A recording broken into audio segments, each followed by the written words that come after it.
We have a busy week going on here, man, and I appreciate you making some time to chat with me here about this album because it's impactful. And congratulations on this because this is a proud piece right here, especially later on in your career. You even accepted it to the point right now that you used to write down your songs on your phone or a piece of paper, but now you just let the music just flow out of you, and you have your own 4 bar spell. You just let the music hit you, and Yeah, it just comes right out of you right there on the spot. yeah, absolutely. I was always intrigued about what Jay-Z would say about like his process, and I, I was like, man, he can do that, but I have to like still be intricate. But I went through things in life where I just had the words. I don't know how to explain it. I just had the words, and then I just needed to say it on tape and listen back, and I'd be like, okay, I could move this word around, and it just became more efficient. It helped me work with producers easier, and yeah, so that's sort of where I am now. Although, if the topic is a sensitive one, and I got to thread the needle, I like to see it on paper first, and then so I'll wrap it, I'll record it, I'll write it out, and then I'll adjust a few things and do another take. Yeah. This relates to your record because for threading the needle, you're so outspoken and you're sometimes worried about the hate because people may not like how unfiltered you are at times. Bro, I mean, people. First of all, people hate for every reason, every time, every reason. I know you got haters too. You know what I mean? People are like, who does Mad Max think he is? But Exactly. but that record. I tell people it's in Nigeria. How we would say this? Komu. Like it's like the wait a minute. Who do you think? You know the minute when someone's trying to disrespect you, and before you like turn it on, before you turn the jets on, you have the minute where you like the second where you're like, wait, hold up, what's going on? That's what the hate is. It's that minute where you got to remind yourself, wait, you talking to me? You know what I mean? And I think especially in our industry, I used to say among that every opinion isn't of equal value, and I think people. I would say something and people would just blah, blah, blah. I'm like, no, you should listen to me. I know I have the experience, I have the life experience, career experience, I have the vantage point to be able to make this, to be able to have this opinion. Something I really find interesting about this album is the fact that you were able to expand what you originally do in your own hip hop roots, and you were inspired by drill on the first song, "The Guy." Yeah, man. Drill is such energy, right? It reminds me of like '98 New York hip hop. It reminds me of like DMX and like in terms of like the Big energy pun. and like the grittiness. Exactly that time. And I tell people like that if you grew up when I grew up, I think making music now is easier for you because from fashion to like cultural references to the sound to there's just so much of like it feels like when I was a teenager, you know. And the drill energy is so beautiful. I felt this was like my first step into like participating in this culture that I really love. I want to do more. This had more of a, like a Naija feel to it. I do want to show up in the UK and hop on a few things with the man them and see what happens. Have you thought about possibly collaborate with any of the American drill artists? I know, unfortunately, Pop Smoke is no longer with us, but Fabio Foreign, is he see someone in mind because he's really making some noise? Yo, he's he's burning up. And honestly, Pop Smoke, you mentioned his name, was the first time I really got it with drill. It's crazy because I have a friend and she was telling me, oh, this guy in New York, and she started playing. I was like, this doesn't sound like a New York artist at all. She's like, no, he's from here.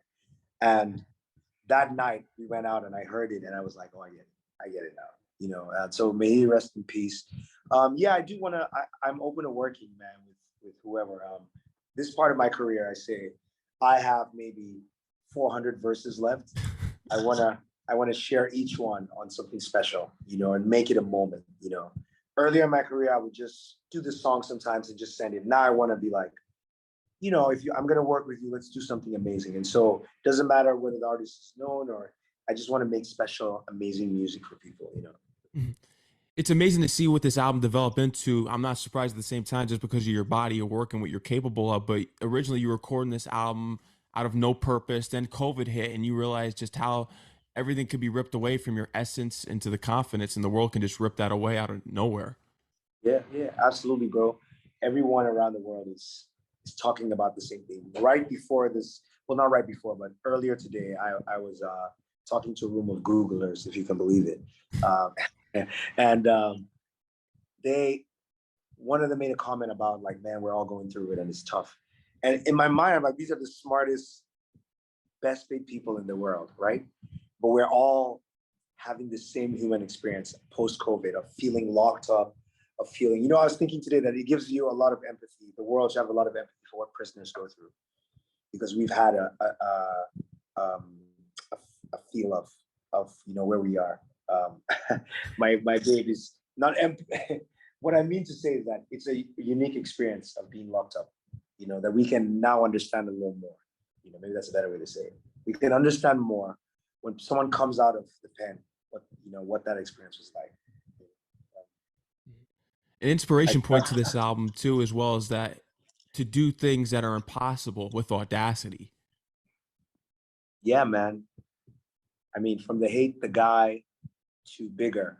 Think about that. Olamide, myself, Nas. Think about that. I was talking about the number of verses that we have left. Olamide has, Nas has maybe like 100 verses left. He does. Like every one he gives us right now is rare. It's like every project he gives us is like, man, is this going to be the last one? Right? Because he's just given us so much, and to have one of those, like, this is rare air. I'm really, and then to have Olamide, who is just like African Titan, like, and then the record be so good. One other person who's part of this record is a producer called Beats by Jay. And I'm telling you, this guy would have changed the world with his music. He had that, Kanye, Just Blaze touch to his hip hop. He passed away a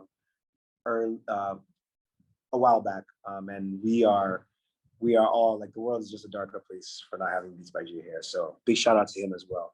And it's just a special moment. But again, as you said, it taps into that feeling of audacity and that God energy. That's what I call it. That God energy. That God energy. Yeah, like me, I'm still gonna yeah, I got beat down. Yeah, I'm not at my best right now, but if you know me, I'm gonna keep coming. And that's the energy we should all have. Speaking of God energy, you were able to share the track, as you just mentioned, Bigger with Nas, and he ranks #3 on your top 5 all-time list. Man, how did it feel to get that verse from Nas? Because I know you've been trying for years. Yo, I was recording something else, bro. I was recording a different project. It's in the safe. But when the verse came, I listened to it. I just enjoyed the moment at first, because there's a story behind the actual verse, and so I was like, oh, this is gonna happen. And honestly, you know how like life works out sometimes, and things happen at the right time. So this was the right moment. And I and then I started making the music around it. Try to find the right sounds. And then what I did, I was like, it needed something else, and put Olamide on it. But I think I'm telling everyone back home, I want to put out a PSA tomorrow, because it's on, like, rap records don't get to the top spot. No. Right? But it's number 13 right now, which has blown my mind. But I wanted to get to #1 because I believe hip hop deserves to be regarded at that level. And so I'm asking people tomorrow to focus and make sure that they like, let's vote, let's do whatever, let's get that record to #1. We can do it, and it's a special moment, special song. I'm truly blessed to be a part of it. Definitely one for the ages. When you heard Nas's verse come through, is there a particular album or song that it took back to you when you were younger listening to Nas? This is crazy, and it's great that you asked this question, because I actually sent him a different beat to rap to, right? So when I got the call, I went through what I had and I sent him a beat, and he rapped to that beat. And it had a completely different style. It was more like one of my favorite records. They shooting. I made you look. You know that sound? Off of Godson. Yeah, it's off of Godson. But that sound, when he leaned in that bag more, was like the Lost Tapes had a little bit of that sound, So that was what it sounded like at first. But then the more I thought about it, I was like, I want this song to haunt people because it's a bigger moment than that. And then I started changing the music around it. But yeah, it reminded me of that because it came in that form, and it's just classic, Nas, like just doing the thing he does. Yeah, he's one of the greatest of all time. Number three on your list. An Yeah, important track on this album that I found that I relate to and a bunch of people can relate to in this digital age is Toxic, because there was a Twitter ban in Nigeria. Then all of a sudden, when it came back up, you looked at the feed and you said, man, this place is crazy. It's toxic. Just all these yeah, people saying crazy things to each other. What do you think is the best way in which we can stay grounded in reality in this social media digital age? yeah. Um, so I come from like a Christian background, um, and I have a line in there that I think that people that are of the Christian faith or have a background or family, which is a big part of the world, um, um, I say, you ask a mob for advice, you'll end up killing Jesus Christ. Because if you know the story, like what did Jesus done, right? Even the things they accused him of, there were no witnesses.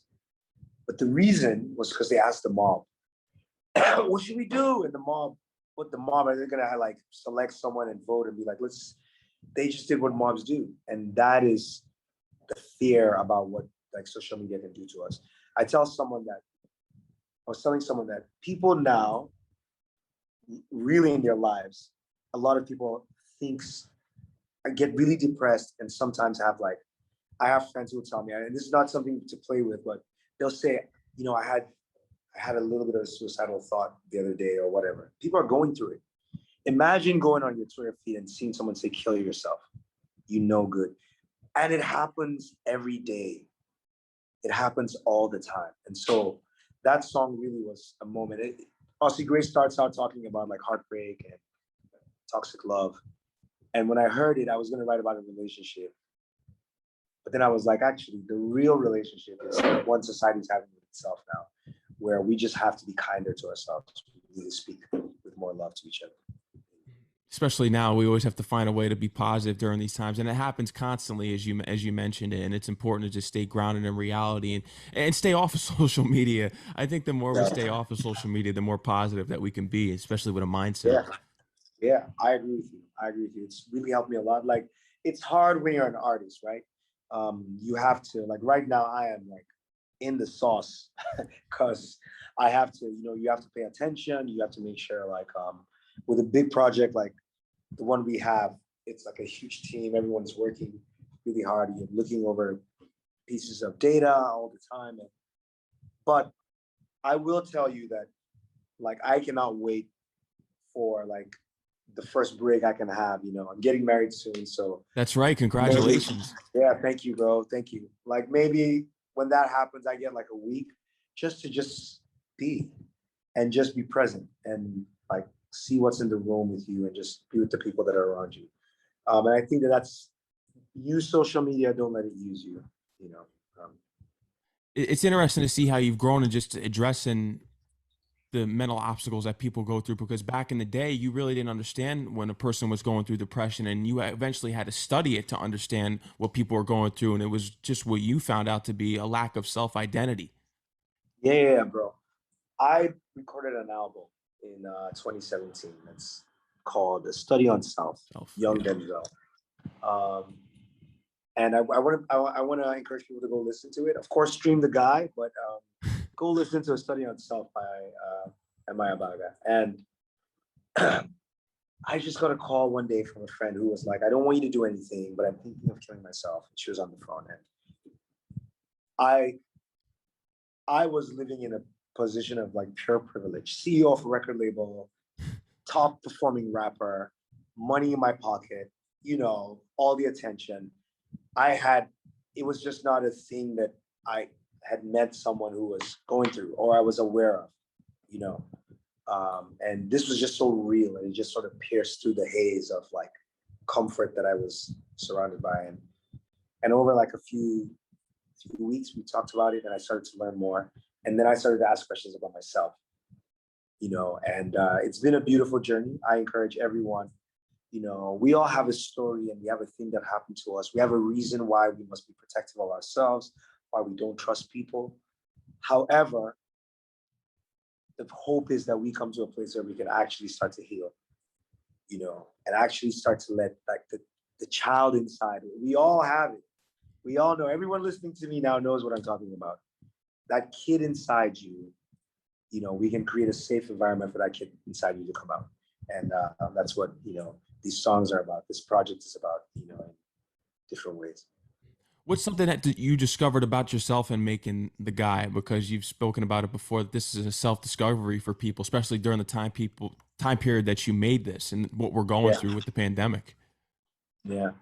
Um, it's a good question, man. There's so many layers to this question because I operate on multiple levels to make a project like this. I run the team that handles me as an artist, right? And so there's a discovery at that level. As an artist, you know, recording this album, you know, reconnecting with artists, you know, working with Chopsticks, traveling to Joss, spending time with my niece, getting engaged, you know, trying to do love in a healthy, you know, correct way for maybe the first time in my life. You know, there's so much there that came out of me as a man that I think is in the music. And so maybe I don't have one answer.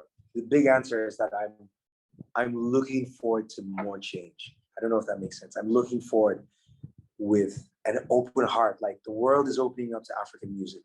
Here I am, an artist that I personally consider as one of the greatest rappers of all time. Here I am with an opportunity to share this music with the world.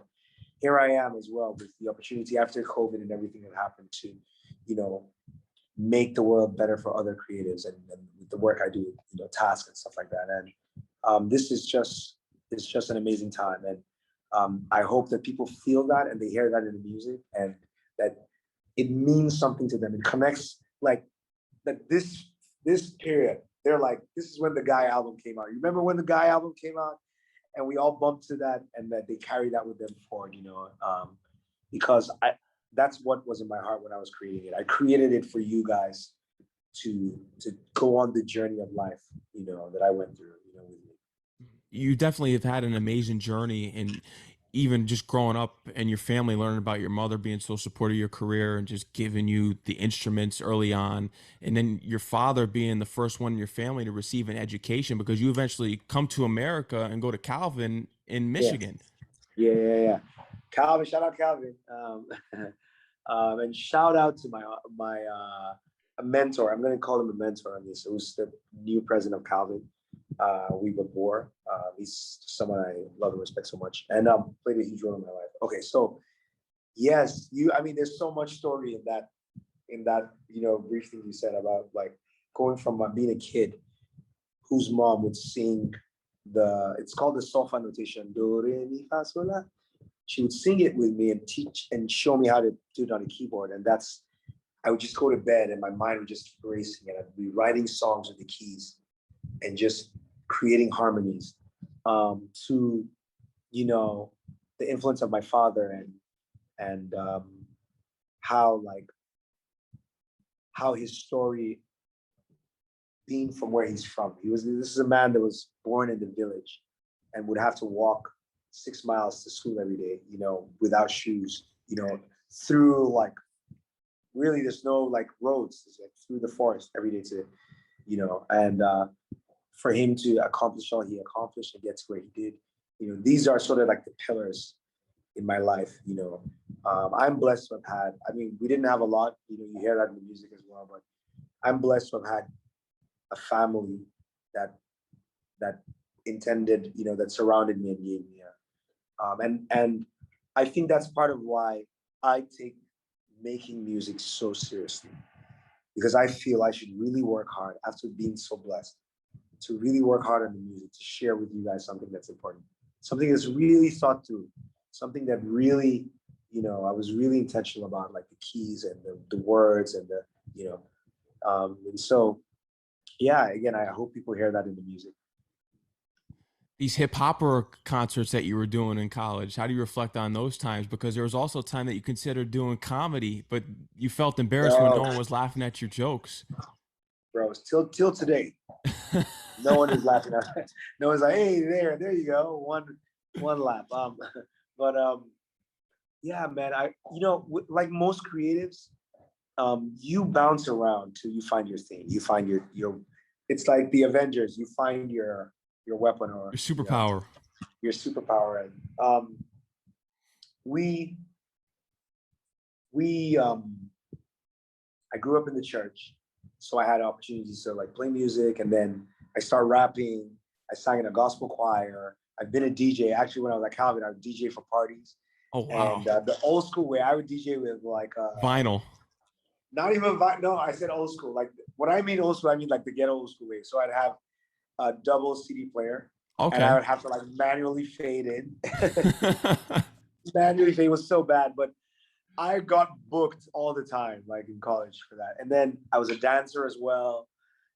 I came back. I was a manager for this amazing artist called Jeremiah, and he went on to become like successful, one of the first pop stars in Chocolate City in Nigeria. And I've just really loved music. But when I discovered rap, bro, I was like, this is my Thor's hammer or whatever he calls that. This is my thing. And it's just been a beautiful vehicle for me. It's been an amazing. It's given me so much. Like I talk about like DMX. Like when DMX passed away, I was like, I will never meet this guy who impacted me so deeply. And it's also given me so much in the way that I personally have been able to like tell the world how what my opinions about it are, and it's blessed me. And here I am again sharing that gift. It's amazing. Exactly. And you continue to do on the guy, just being in your time in America because you went through some hardships. And I read online that you were working at just restaurants and cleaning bathrooms, cutting grass. Yeah, So you did the 9 to 5 grind. Was there ever a period in life that you wanted to stay? Because you went back to Nigeria in 2003, but was there ever a point in time that you were really pursuing the American dream and wanting to stay here for a longer period of time than you did? of course. You're a Nigerian kid. You get to come to the States to go to school. Better don't mess it up. And I messed it up. I came into the wrong program at the college. I should have been in the arts, but as a Nigerian kid, they make you like pick one of the two, and they say smart kids go to the sciences. So I ended up coming out, and I ended up in an engineering program, experiencing what I now know as a depression as a kid because of the culture shock. Not just so much change and so much and and then in Nigeria, this is also really weird. We don't have the same culture around work. So as a son, I had privilege in the way that I didn't have to do any of the housework or whatever. And now I'm not only broke, I gotta grind. I gotta like do the bathrooms. But I tell people that I learned how to I say mop Mhm. as a I learned how to mop, and I'm like every day I'm still mopping. Like I wake up at 5:30 today, whatever it is, sitting at a meeting, closing a deal, sitting at the boards, like listening to a mix, thinking about a verse in my head, whatever it is I'm doing, I'm mopping.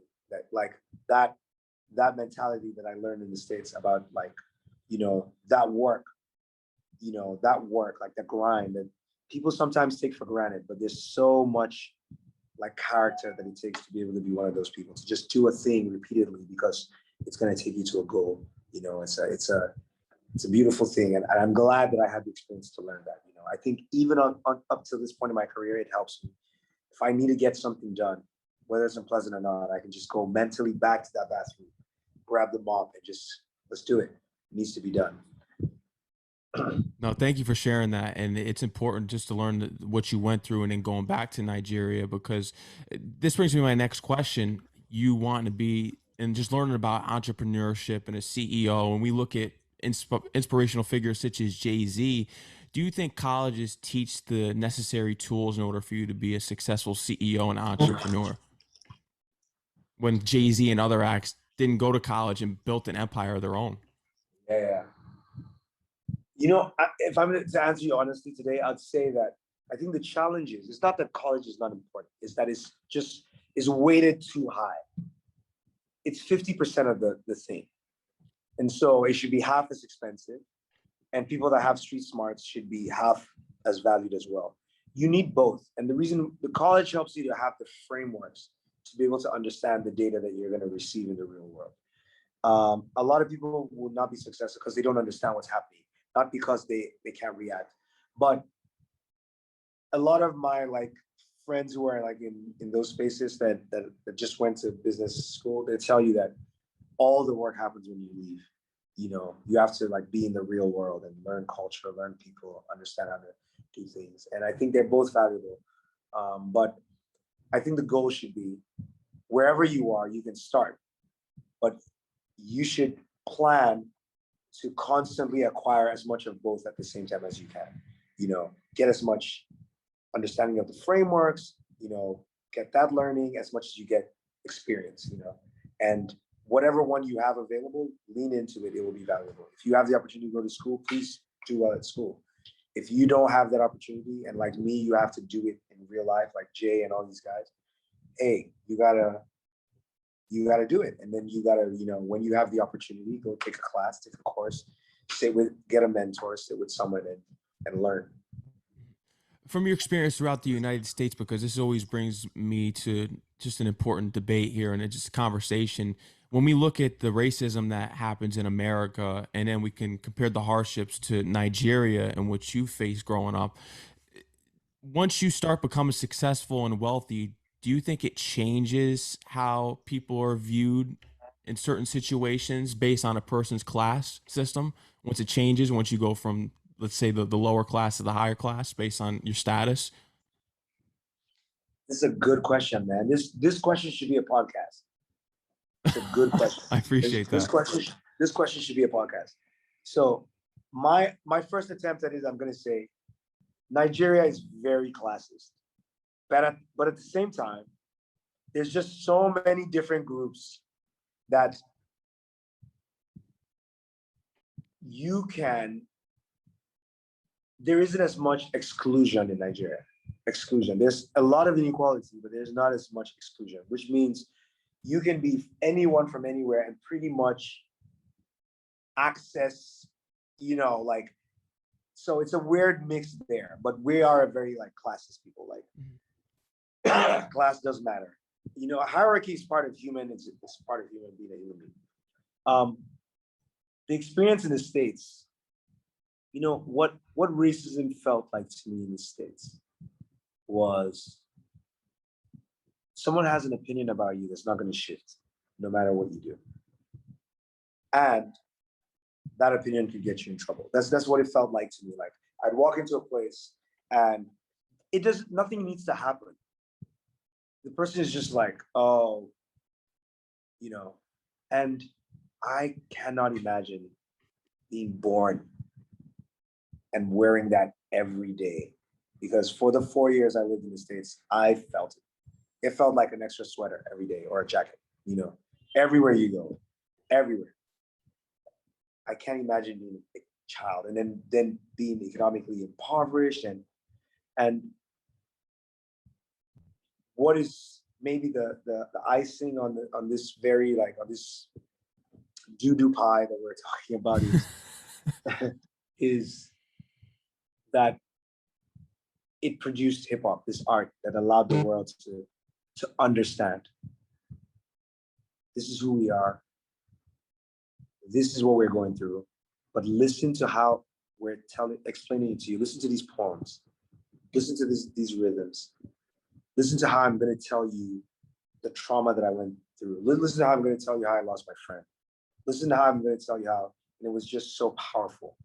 And to be able to, I'm sort of bringing it back, but to be able to be part of that culture, I don't take it for granted because I feel Nigerians and Africans do have a perspective on that as well, and that we are excited to be part of this culture, this beautiful culture that has, just contribute to it, and it is with that like glee almost that I made this album, and I'm going forward with into tomorrow and next tomorrow, just promoting, pushing the music, because I believe I want to give as much to this culture as it gives to me.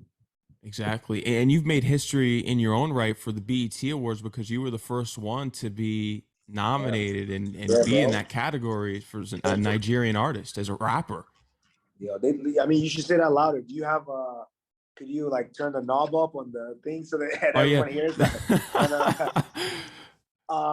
I mean, it's like, again, back to the hate. This is 2022. Mhm. Sorry, this is We're all good. 2022, and I'm out here grinding, pushing my album. I'm happy it's number one. It's doing well, but I had done this by 2009. You know what I mean? So everybody, it should be said as well, that in 2009, when BT said, let's take a look at what's happening globally. It wasn't even an African category. It was a global category. I was in a category with Shadi Adu, with Kanan. Remember when Kanan had a waving flag? That's right. Dizzy Rascal, and a few other people. And they selected 8 people. And M.I Abaga, That's right. You were one of them. Yep, yep, 2009. So we don't, as we say in Nigeria, we don't do here, no be today. Your influences come all the way from hip hop artists such as DMX, Bob Marley for reggae, but one interesting one, and brings me to this conclusion here with this artist Sarah McLachlan, because you looked up to her as well, and you have something in relation to another legendary hip hop artist. I don't know if you've known the story, Daryl DMC McDaniels. He listened to her song Angel, and it saved him from suicide because he found out that he was adopted and he was going through all these mental problems at the time. And he met up with her and he found out that she was adopted, and he told her that your song saved my life, and they eventually collaborated together. What was the connection that inspired you with Sarah McLachlan? Wow, that story is amazing. Is that true? Yeah. Wow, it's amazing. Thank you for telling me that story, man. I'm gonna read up on that. Yeah, Sarah McLachlan. I walked into a room and I heard a song and I just stopped. I was like, what is that? And I came back, found her music, and I just, songwriting brilliance. She would write songs for the purpose that the song be truly itself. She didn't care about anything else, just like the purity of the song. And you listen to like Angel, The Answer, like her music. And so I wasn't, like, it wasn't anything as bad as that, but I felt I was like sinking into a depression. I didn't know, I would not have been able to describe what it was for years, until years later, but I could feel it. I could feel like everything was collapsing. And then I heard this song. And honestly, when I went to the States, I didn't know I was going to make music. It was just a hobby. I like music, becoming a musician, becoming like a successful musician is things that lucky people did, not me. I'm going to be an engineer or going to be whatever. And that song took me back because I went and go play the keys. So I would go to like the piano room and just play the keys. And that's when I started songwriting, and in some way birthed this moment. We're in here today. So shout out to you, Sarah McLachlan, wherever you are. I would love to collaborate with you as well because your music saved my life as well. Wow, that's two major hip hop artists now that I've heard her songs save lives. Wow. Yeah, yeah, it's amazing. Good music is good music is good music. And if you think about it, I was saying this the other day, like if you think about who hip hop fans are, just as a really look, it's a lot of like young men who have gone through and haven't been able to express themselves.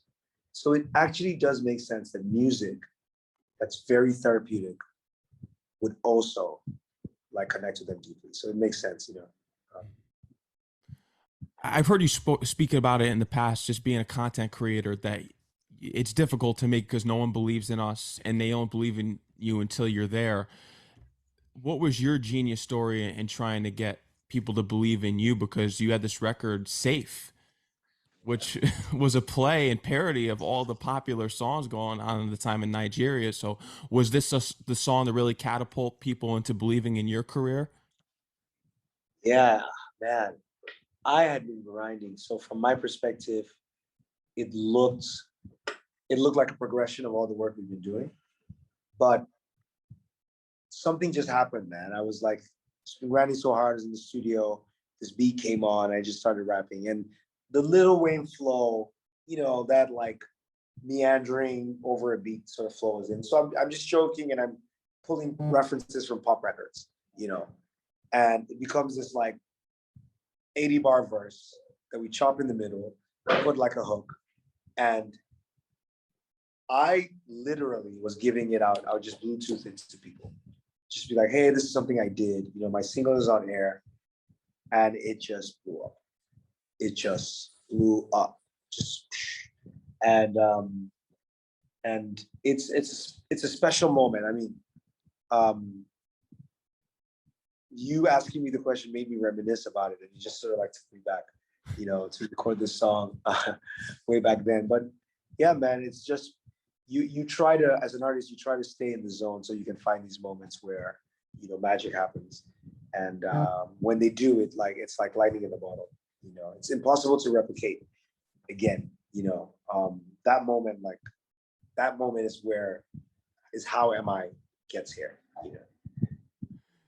You were jealous of your brother Jesse when you were younger, I heard you.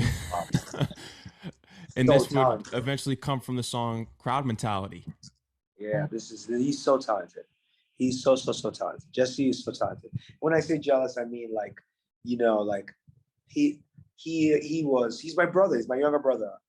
I got him signed.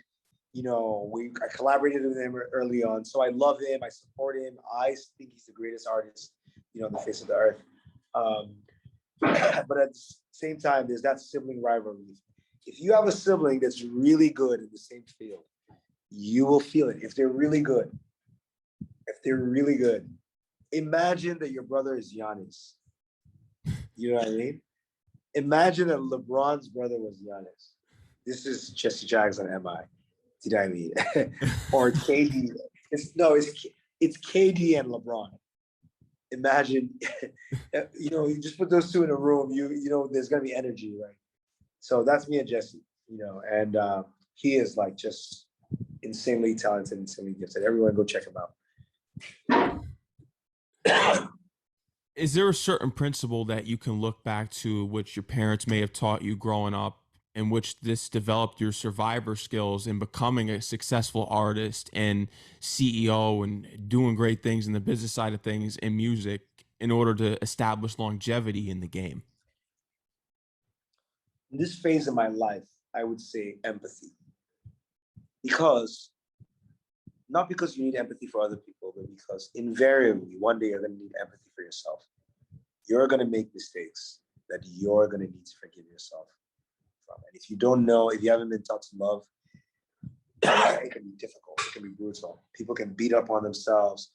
They can like sink into like, and so I was into depression, or I was able to lean back into love, into empathy, and I want to be the rapper that's known for talking about this stuff going forward, because I think it's going to save lives. Like I think it's the same thing as if, and pardon the analogy, you're my guy and you're coming around the block and I can see your enemies coming strapped and I know it's on. And I said, hey, bro, don't come around the corner, right? That me talking about mental health and me speaking about like leaning into empathy, I believe it's as impactful. I believe that people need to know that we can like move forward from the things that have happened to us if we find there's resources out there, there's methods, there's processes that we can take on, we can heal and move forward. Because I think it can just ruin a lot of lives, because the world is a hard place. People are going through it, yeah. No, they definitely are, and with your music, it definitely helps save lives, and you just inspire out there, and you've got so many achievements in your life. I mean, over 60 awards. In doing my research, is there one award out of all those 60 that stands out to you the most that you hold in high regard over the others? No, no, no, no. And honestly, I wish I could walk upstairs and show you. I put all my awards in a box and put them away. You know, it's just, it's not when I got to it's. I probably have like I've probably been awarded like 100 times now, right? And yeah, there are a few that I don't have. I don't yet have like the BET. I don't have African Artist of the Year. Those weren't available when I was. When people say outside, those weren't there. I think apart from the Mama Africa, there's when I was rapping, when I was active, there weren't categories, actual categories. So in my time, what was available, like I amassed everything very quickly, right? And then um it's not the point. You listen to like Kobe Bryant, you listen to all these, the late great Kobe Bryant talk about doing more. You know, um, the point is to get better. The point is to do more. And so it's not about any award anymore. I mean, who knows if I get a Grammy one day, I'm sure that'll be special. If I win another Headies award, I'm sure that'll be special. But I want to be able to like go to bed that night, celebrate, and then wake up in the morning and just be like, man, I need to win my first award and have that mentality, you know. No, absolutely. And I've heard your top five list because I referenced it earlier. I know Nas is three, but number one's Jay Z, Tupac's number two, three is Nas, four is Eminem, and five is Kendrick Lamar. Why does Kendrick Lamar crack your top five? And people would put Biggie in their top five. So why do you think Kendrick makes the top five and Biggie doesn't? Yeah, I'm gonna change that list. I'm gonna change that list. I think I remember when I said this, but my list is different. My actual list. Let me make them right. This is the list. This is the official list, by the way, ladies and gentlemen. Number one is Jay-Z, all time. I'm gonna get in trouble. Number two is Tupac. Number three is Biggie. Ah, number four is Nas.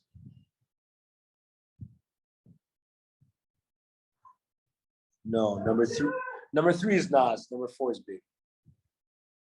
Because Nas has just become so much more great still. Like when people were ranking him before, they sort of like saw him like, but we've had King's disease, we've had like all these other things. He's the third now. And you know, and four Big and five.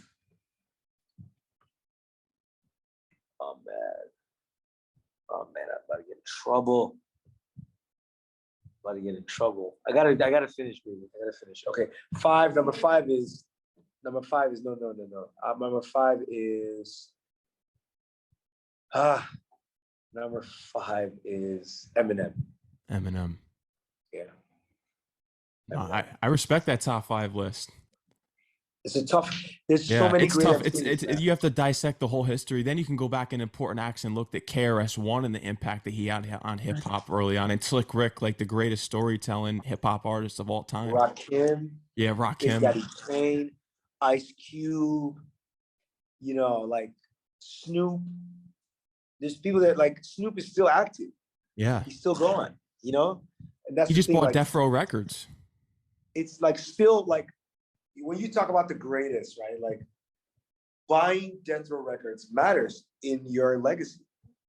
It You were on the thing, and then you're back, and now you own it.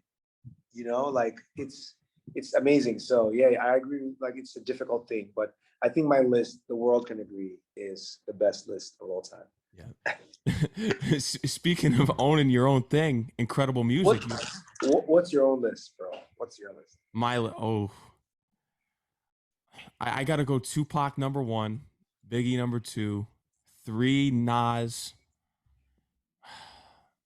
I'm a big pun guy, so I love to put him four. And it's just the impact that he had for Latinos in America and just around the world. The first Latin to go Yeah, platinum, insane. yeah. And five, That's tough. You could slide Eminem or Jay-Z in there, probably top five for me. One of those I two. get it. I get it. I can't imagine having like a Nigerian and like imagine if now I go and have like a #1 US record. You would not be able to tell anyone that was connected to Africa that I wasn't in the top. You know what I mean? I get like Big Pun, he was so good. He was so good. I get it. I get it. That's a great list. He was just groundbreaking for hip hop, and you own your own label now, as I mentioned Yeah. before. Incredible music, bro. Music, yeah. Incredible music. Yeah. We're gonna be unveiling an artist soon. Just talented kid. And for me, again, my desire is that when I see an artist that deserves to be seen, that they get the accolades they need. We're in the middle of a rollout, and so this is the GM that just has the #1 album. So I want to shine a light on her. Hi, how are you? Congratulations on all the success of the guy and just in the rollout. Major props. Yeah, she has been beat. Beat to get me out now. It's important to have a great team around When you. I wake up, I'm like, oh my god, you're winning. So you know, I know. But congrats to her and her team, man. Like they're killing it, The killing it. Task Everyone. community. Task like so. Task what Task does is that it helps creatives um, take advantage of the opportunities they have. So it's the agency that has helped me found incredible music. And it's sort of, I have an idea to do a label. I need a team that can get that done. That's what tasks do. They'll come, they'll listen to the idea, they'll do a feasibility, they'll build it out. And so we do it across the board on all sort of spheres. We're working in social impact, we're working in tech. We just know that creatives deserve to be spread out in in advertising, marketing. Like you're a rapper, you should be part of like an engineering firm and help them think about their brand and how to, their copy or whatever. Like we are so much more valuable, and Task is the organization that wants to help people do that. But we also have the dopest label right now. And I pray that we talk in a year from now and a couple years from now again, so you can be like, M.I, you said it. Incredible music. The crew be next. I tell you. Yeah. You have an upcoming podcast. Let's talk about it as well. A movie in the Yes. works. Yo, bro. I'm out here grinding, bro. I'm Yeah. out here grinding. Yeah, man. It's I mean back to that black mamba mentality. Like the goal is to be as productive as you can. That's it. It's not about amassing against a certain number. It's about doing more. Doing more. Hey, what else could I do? What could I accomplish if I put myself, to task. And yeah, that's the energy I'm on. That's right. M.I Abaga, is there anything else you'd love to let your fans know who tune into this interview and who are tuned in? Anything. Well, I wanted them to know how much I appreciate the fact that you reached out, really professional, in this moment, the real ones always, in these sort of moments, the real ones always, shine through. And I really appreciate that. You were like early on, you hit us, you were, got the time, and shout out to you, man. Even today, we had a meeting that ran over and everything. So I appreciate you, man. Of course. At any time you want to come on the show, you're always welcome. Congratulations on everything that you're doing for Nigeria and just expanding globally. Thank you, bro. Please help us push the album, man. Whatever support we Absolutely. can. You already know I am. The guy's available on all platforms. Do you have any upcoming performances or a tour for the guy before we close out? Hey, you know what? I may send you a mail. I might be in the States doing a few things, not performing, but just doing appearances here and there, just touching some few spots. So I might send you an email or reach out to let you know, so maybe we can share that information. I don't have anything right now, but in Nigeria, we are going to be going around. I'm in Enugu this weekend and Owerri this weekend. Yeah. I'll definitely be spreading the news, especially if I get that email. I'll be letting people know whatever you have coming, but they can follow you on Instagram and Twitter at MI_Abaga. MI_Abaga. MI_Abaga. That's right. M.I Abaga, I want you to enjoy the rest of your night. Take care and stay safe. Congratulations on the guy. All right. Peace. Peace.